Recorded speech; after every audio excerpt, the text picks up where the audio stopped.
nós vamos meditar um pouquinho no livro de Hebreus e pensar um pouco sempre na palavra de Deus e quanto Deus é maravilhoso para aquele povo que o serve, aquele povo que leva a sério as coisas de Deus.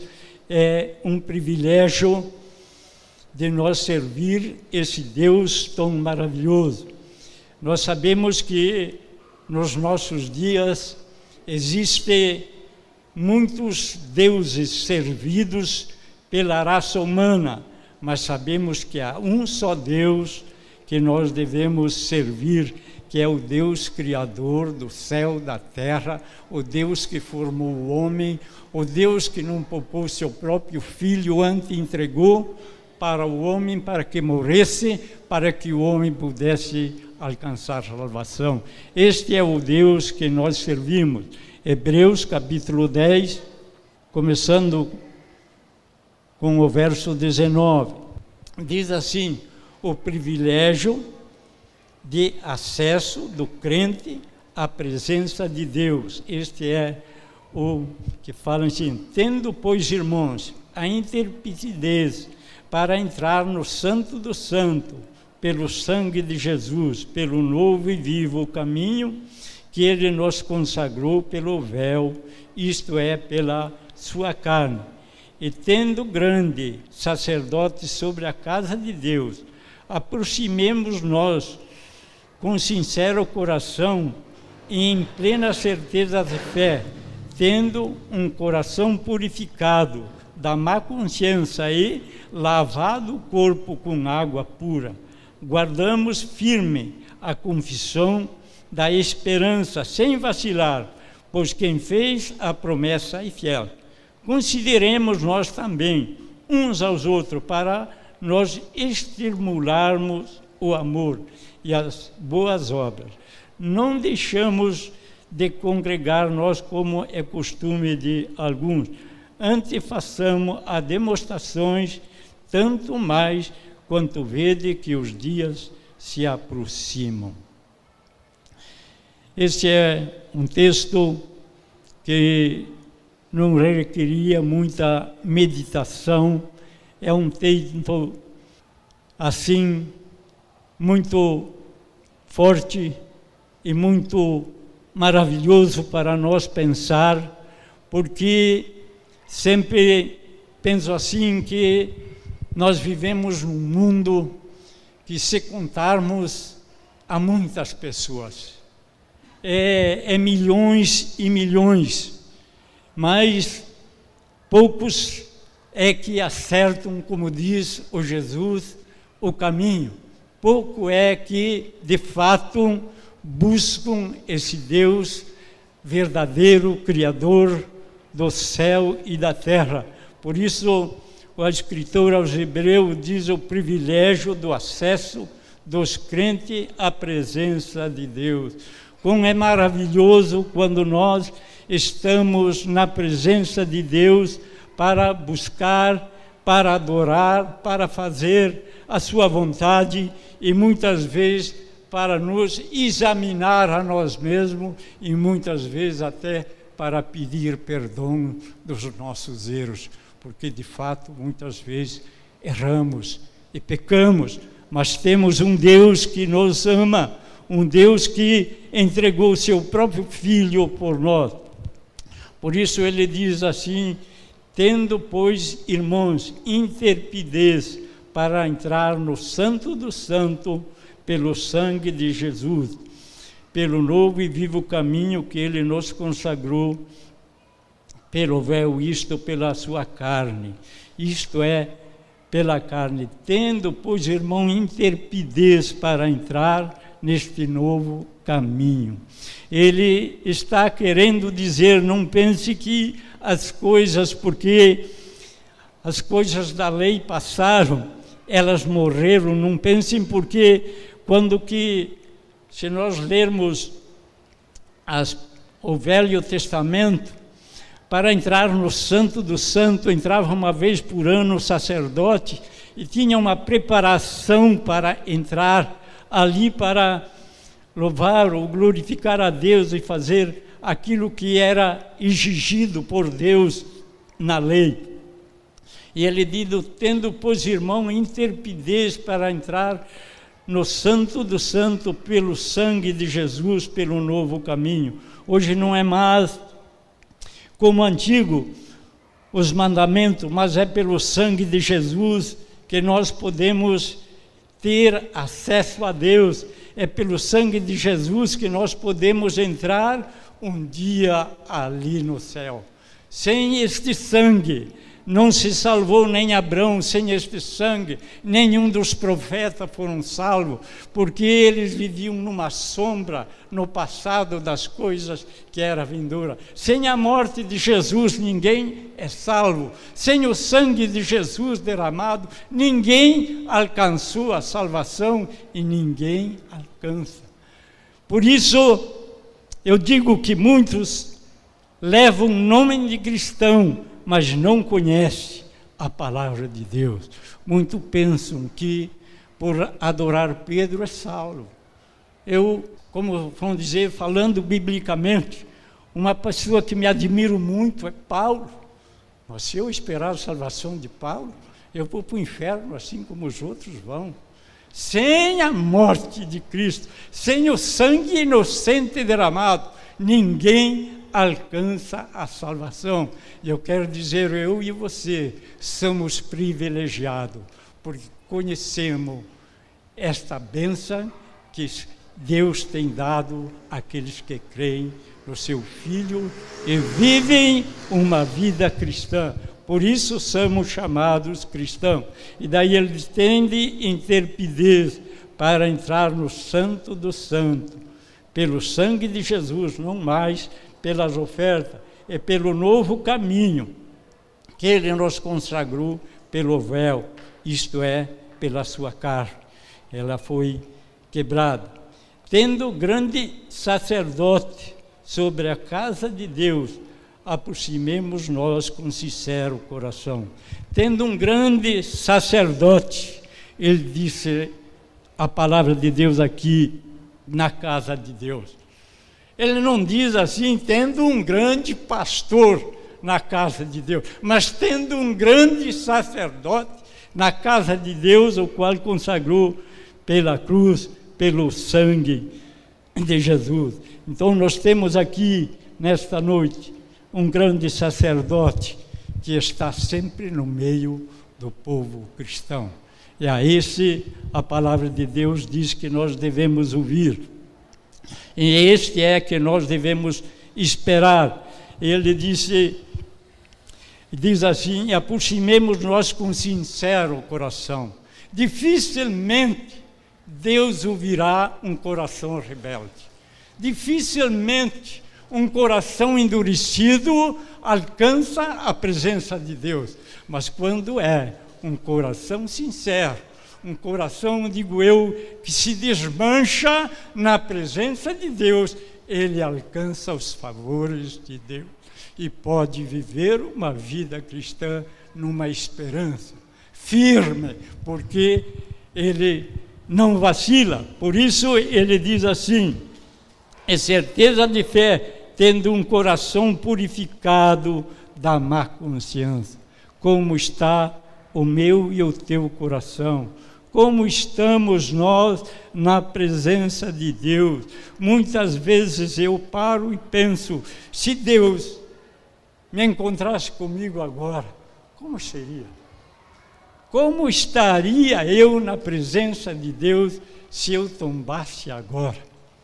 Será que eu tinha certeza da salvação? Será que eu tenho certeza da salvação? Será que a minha mente, como está preparada na presença de Deus? Será que eu estou esperando esse dia com um sincero coração, em plena certeza de fé, tendo um coração purificado da má consciência? Já não tem mais má consciência, e lavado o corpo com água pura. Guardemos nós firme a confissão da esperança sem vacilar, pois quem fez a promessa é fiel. Guardemos firme esta confiança de fé, sem vacilar, porque quem fez a promessa é fiel.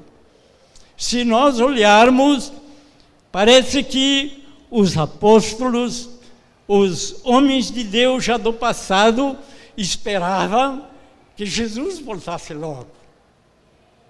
Jesus disse a ele mesmo: eis que eu breve venho. Porém, já se passou 2000 e poucos anos e ainda estamos esperando o voltar de Jesus.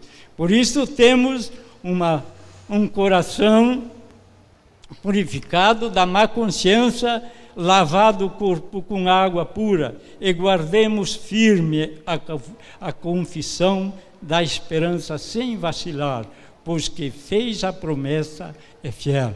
Ele disse: eu vou e volto buscar um povo que preparei para estar sempre comigo. E eu ainda estou esperando este voltar de Cristo. Ainda estou esperando, porque ele disse que um dia ele vinha buscar o seu povo para estar com ele na glória. Guardemos então firme esta confiança, sem vacilar, sem duvidar, sem desaparecer a confiança que temos na esperança que um dia ele há de voltar a buscar aquele povo a qual ele comprou através do sangue derramado ali na cruz. Nós vivemos num tempo difícil, num tempo que parece que tudo acontece, parece que num tempo que tudo faz as coisas em breve, mas a palavra de Deus, ela não muda, ela não passa daquilo que ela é falada, e ela espera que nós aguardamos firmemente a confissão da esperança, sem vacilar, pois quem fez a promessa é fiel. Se ele disse que ele viria um dia buscar o povo eleito, o povo salvo, o povo que creu, ele vem nos buscar. Jesus, quando como homem foi interrogado, ele disse que esse dia era reservado para o Pai. Nem ele como filho, como homem, ele podia dizer que dia venha, mas ele, como Deus, ele conhecia tudo, porque depois ele começou a mostrar certas coisas que haveria perto dos dias que ele havia de buscar. Quem estuda a palavra de Deus sabe que muito dessas coisas estão se cumprindo nos nossos dias. E ele diz: quando vede essas coisas acontecer, erguei a vossa cabeça, porque a vossa redenção está próxima. O dia da minha volta está pertinho. Como estamos esperando esse dia? Como estamos as nossas vidas na presença de Deus? Será que de fato estamos esperando esse dia? Ou será que passa meses, semanas e tempos sem estar esperando esse dia? Ele disse: sem vacilar, pois quem fez a promessa é fiel.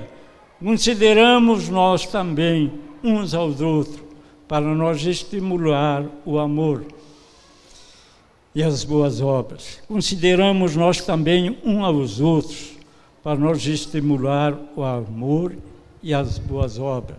Ele disse que devemos nós se amar e considerar sempre uns aos outros, para estimular as obras. Não deixemos nós de congregar, como é costume de alguns, antes façamos as demonstrações, tanto mais quanto vede que os dias se aproximam. Eu, sem medo de errar, confesso aos irmãos que muitas vezes eu paro na minha vida e começo a pensar quanto mais poderá demorar o nosso Deus a buscar ao seu povo. E percebo, através da palavra, que está muito perto. está muito perto, porque ele diz lá, guerra, haverá naqueles dias guerra, rumores de guerra, contrariedade, há um monte de coisas que a Bíblia escreve e nos nossos dias as coisas se multiplicam, tanto as guerras como o pecado, como coisas indignas, e muitos se perdem na vida cristã pela facilidade das coisas que acontecem neste mundo. Não deixemos nós de congregar, como é costume de alguns, e como nós vemos isto nos nossos dias, como eu vejo aqui dentro da nossa igreja, pessoas que começaram junto e hoje não estão mais aqui. Abandonaram, deixaram de vir, pecaram, não quiseram se dobrar diante de Deus e continuaram num coração endurecido. Mas nós temos confiança que estamos na presença de Deus e esperamos esse dia sem vacilar, porque aquele que prometeu é fiel. E façamos a demonstração tanto mais quanto vezes que os dias se aproximam. Os dias que Jesus nos ensinou, os dias que Jesus advertiu o povo há 2000 anos atrás, que aconteceria, estão acontecendo. E ele disse, quando essas coisas acontecerem, levantem as vossas cabeças, porque a vossa redenção é próxima. E depois, aqui mais para baixo, eu quero apenas ler, mas quero apenas para nós pensar um pouquinho, porque se vivemos deliberadamente em pecado, depois de termos recebido o pleno conhecimento da verdade, já não resta sacrifício pelos pecados. Pelo contrário, certa expectativa horrível de juízo e fogo vingador preste a consumir os adversários, sem misericórdia, morre pelo depoimento de 2 ou 3 testemunhas que tiver rejeitado a lei de Moisés. Quanto mais severo castigo, julgai vós, será considerado digno aquele que calcou os pés do Filho de Deus e profanou o sangue da aliança, qual foi santificado, ultrajou o Espírito da graça. Ora, nós conhecemos aquele que disse. Ora, nós conhecemos aquele que disse. Graças a Deus, porque nós conhecemos aquele que disse. A mim pertence a vingança e eu retribuirei. Outra vez, o Senhor julgará o seu povo. Horrível coisa é cair nas mãos de Deus vivo. Horrível é cair nas mãos de Deus vivo. Ele diz assim, outra vez, o Senhor julgará o seu povo. Horrível coisa é cair nas mãos de um Deus vivo. Nós um dia vamos passar na presença de Deus e num tribunal de Deus. E diz, e cada um receberá do Senhor aquilo que tem feito. Se eu for um cristão verdadeiro, é certo que eu recebo do Senhor as boas-vindas de um filho de Deus, mas se eu calcar os pés, como diz, ao sangue que foi derramado, como podemos escapar da condenação naquele dia? Ele diz assim, o que calcou os pés ao Filho de Deus e profanou o sangue da aliança, com o qual foi santificado, ultrajou o Espírito da graça. Ou nós conhecemos aquele que diz, a mim pertence a vingança. A Deus pertence a vingança de todas as coisas. Por isso, esperamos este dia com sincero coração.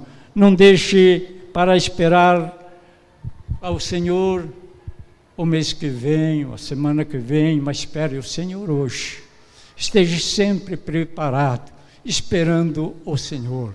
A Bíblia diz que Ele verá como ladrão a hora que ninguém espera.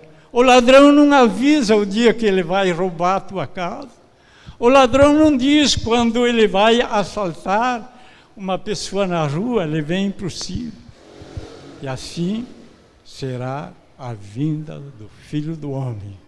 Se nós descuidarmos, Ele pode vir e nós não estarmos prontos. Ele disse, eu vou preparar-vos um lugar e depois virei e levarei para vocês estar comigo. E os dias aqui se aproximam. O Senhor julgará o seu povo. Horrível coisa é cair nas mãos do Deus vivo. Outro dia eu falei que quando nós pecamos, que às vezes caímos por uma situação que não, mas quando nós caímos porque queremos, por isso dizer, horrível é cair nas mãos de um Deus vivo.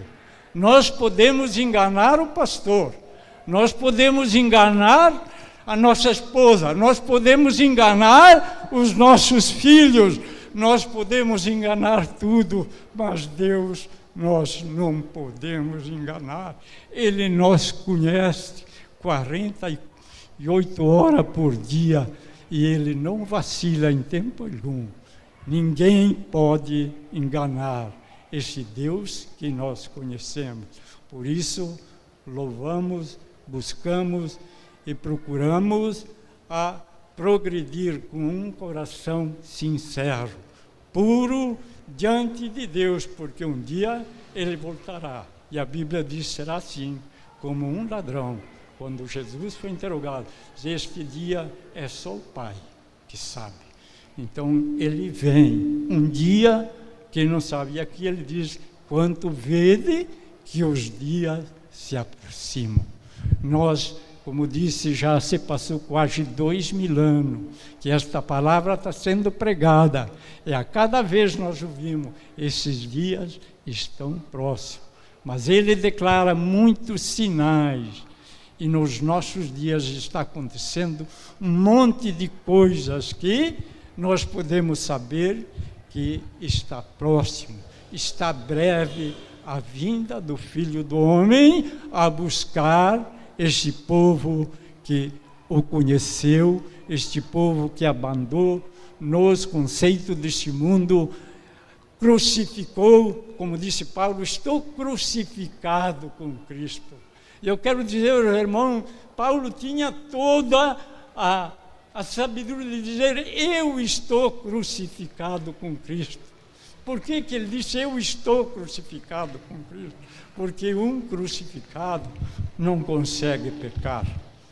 Um que está ali pregado na cruz não consegue pecar. E ele disse, eu estou crucificado com Cristo. É como ele estivesse crucificado e não pecasse com Cristo, porque ele esperava esse dia ainda quando ele estava pregando.